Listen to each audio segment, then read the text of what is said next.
কিছু চটকদার কথা বলছেন, মুখরোচক কথা বলছেন।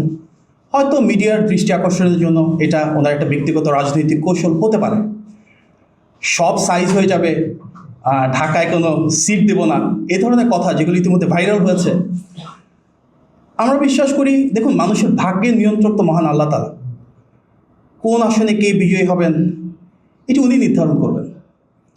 এখন যদি একজন ব্যক্তি এককভাবে ঢাকার 20টা আসনের নিয়ন্ত্রণ নিতে চান, বা উনি যদি সব প্রার্থীর ভাগ্য নির্ধারণ করতে চান, এটি ওনার ব্যক্তিগত সিদ্ধান্ত। ওনাকে সে আসন বন্টনের দায়িত্ব কে দিয়েছেন?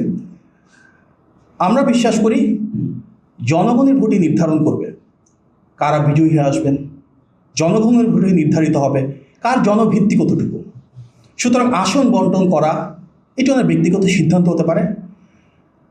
আর সেই দলের ব্যাপারে উনি বলছেন, যারা ইতিপূর্বে বিএনপি থেকে কিন্তু ঢাকার প্রায় সব সিট একাধিকবার জেতার ব্যাকগ্রাউন্ড রয়েছে। আর সবার প্রতি সম্মান প্রদর্শন করে বলছি, তিনি যেই দলের প্রতিনিধিত্ব করছেন, আমার জানা মতে ঢাকায় তারা কখনো কোনো সিট সেভাবে জিতেননি। সুতরাং উনি ওনার ব্যক্তিগত মতামত দিতে পারেন, সেটা একান্ত ওনার ব্যক্তিগত সিদ্ধান্ত। তবে মুখরোচক কথা বলার সংস্কৃতি থেকে মনে হয় আমাদের বেরিয়ে আসা উচিত।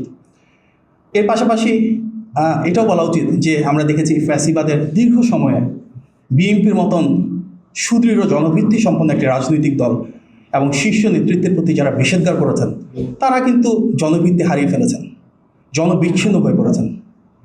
আগামী বাংলাদেশে আমরা ইতিবাচক রাজনীতি চাই। আমরা চাই সেখানে প্রত্যেকে যার যার পলিসি রয়েছে, পজিটিভ পলিটিক্সটা নিয়ে সামনে আসুক।